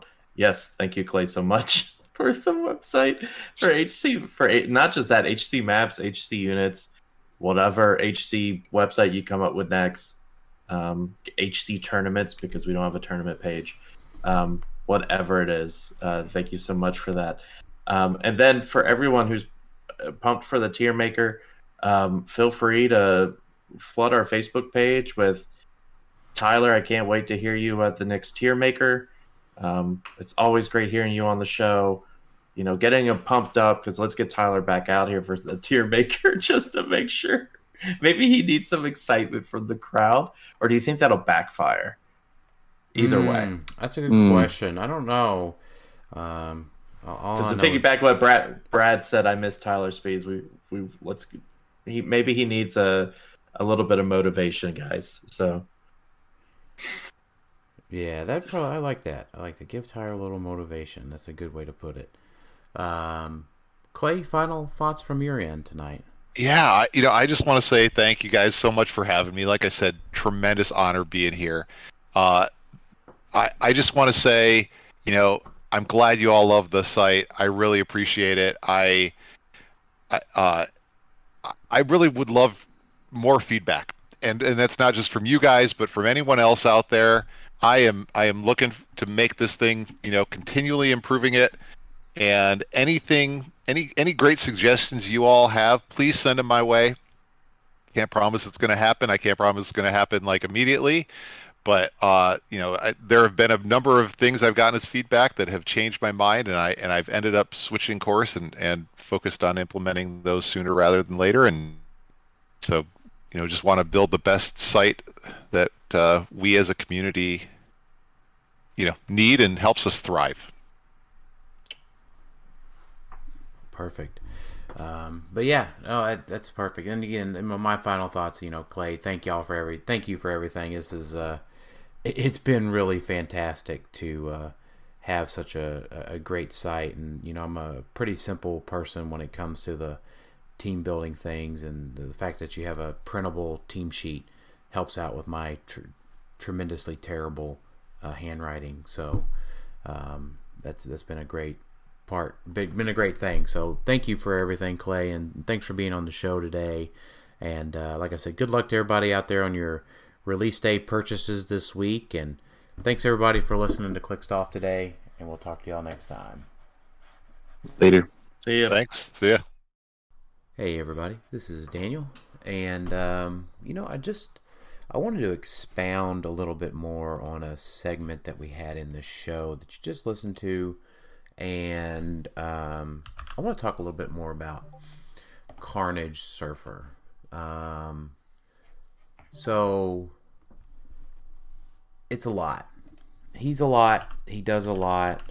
Symbiote's gotten way better, and as a keyword, and the chase set's gotten crazy. So I think there's a couple things on my mind that I want to talk about.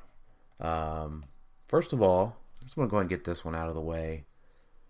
I don't want to hear any complaints about how much Carnage Surfer cost. He just completed for $399.95 last week.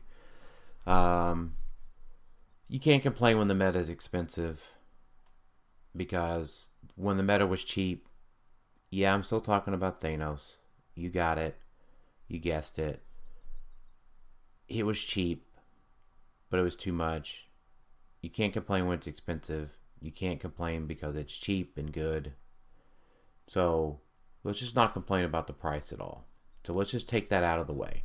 Yeah, Carnage Surfer is expensive, acknowledged, but that is not really a reason to complain anymore. I don't take that as a basis for complaint. Yes, Carnage Surfer is expensive. Yes, the team approaches 2K, which is pretty much a new high for HeroClix meta team pricing. So just want to get that out there first. I don't really want to hear any complaints about the pricing. It just is what it is. So the question became, how do you beat Carnage Surfer? And in the show I said stealth, right? He doesn't ignore stealth. That makes him a little bit less potent, right? Because he's not 12-4, he's 11-3 when he punches. But I think a lot of folks have already gathered that it is pretty much the Necro Sword, and some version of knockback. So, he is susceptible to knockback on his starting click at 50. Once you knock him back, it either knocks him down to a 10 attack, or if you knock him back twice, it takes him off his special movement power where he can attack twice. So that's a big one, right? Any of the power erasers are a big deal, right? A Leech Alpha, a Scarlet Witch Alpha, Cosmo taking away a shape change, something along those lines, right? It still comes down to, you still have to have some sort of power eraser at the top of the meta, and you have to have some way to get through barrier. Keep in mind, right, like this is one of the reasons that Hulk Prime, another rare Prime, is $100 and something. He has improved movement barrier, improved movement blocking. It's just, it breaks blocking, right? So you got to have a way to get through barrier. You got to have a way to get through shape change and senses. And, probably one of the other big things is theme. Theme gives you map control to where you can analyze whether or not you want to go first. I think with the new theme rules, the person that has the biggest advantage in winning is the one that studies all of the maps. Now, what you have coming up is states. States map setup is different than what will be for nationals. Rock uses an expanded map list that Nationals, WizKids Nationals doesn't. So keep in mind, when you go to your states event, you have to look at the Rock map list, and you have to be familiar with the maps on that map list. Because if your opponent, if you want to go first, you have to know what your opponent's maps look like by some example and be familiarized with those before you enter the event. So, of course, you can ask your opponent for their maps. You can, take a look at them before the match, and keep in mind that's fine. But what is important in that situation is that most tournament organizers, as they should, are going to want to get the event running, get people to their game start, get to the next round, and get the event done, right? So that people have a good time, a smooth time, So you're going to be under the gun at that particular juncture to study maps. So you're not going to be able to open the map, put out your TK lines, do this, that, whatever it is. You need to be able to know with your team that you want to play to beat Surfer is you have to be familiar with the map and have some idea how to get across the 16 by 24, the 16 by 16, with varying pieces of terrain in your way, right? Like the negative zone with the blocking in front of you, right? Are you running a ring bearer? Are you running a Prime Hulk? Are you running a bus blocking? Are you running a Molecule Man? How do you get rid of the terrain? How do you get across the map? Those are questions you have to even ask yourself before you ask, what are my attack values? What are my defensive values? What's my range? What's my hypersonic, right? To some extent, you have to have those things predetermined. You have to have the ability to get across the map, every map, and take out the Surfer before the Surfer can take out you. So, that's kind of my elongated thoughts on how to beat a Surfer, but it typically comes down to it's just game fundamentals.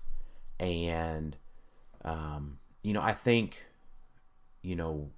what we may see over the summer here as states events started up, you might see the cry for errata carnage Surfer, the same thing we hear time and time again. And I think when it comes to that, you have to realize the game has shifted to hyper efficient 50-point attackers. We see this with Sicarian Iron Man. We see this with the new Masters of Evil chases. You see these things, in a little bit higher point value. You see it with World's Finest Legacy. You see it with Scarlet Witch. These figures that are able to do so much. The Wonder Woman Flash. These things are around to at least Worlds, right? Obviously, Carnage Surfers last beyond Worlds this year. Jubilee. The list of these hyper efficient attackers the list is long. So don't think about singling out Carnage Surfer as this big bad whenever all of these other things exist, maggot, and this point value that just becomes so insanely efficient. So let's not meme about Carnage Surfer unless we meme about the Saki, the Maggot, the Jubilee, the Sky Tyrant, the whatever. Meme fairly.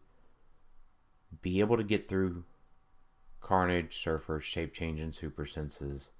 Get a hold of that Necro Sword. Get a hold of that Mad Gem to assign out that Necro Sword. Unless you want to play theme of some sort, then be prepared to assign the Necro Sword. The new equipment rules, absolutely insane when it comes to the Necro Sword. Mad Gem, hyper efficient, right? You're talking about Mad Gem. Would you play a 20-point Barrier Perplex piece with 4 clicks for 20 points if you're going to assign the Necro Sword on your team? That's where Mad Gems becomes super crazy in his value. So, with all of that, that's how you beat Surfer. Game fundamentals. Carnage Surfer's hyper efficient. You just got to beat the hyper efficiency with practice, planning, study, back to basics, repeat it, practice it, and makes your team better. Thanks everybody for listening to the bonus segment today. We'll talk to y'all next time.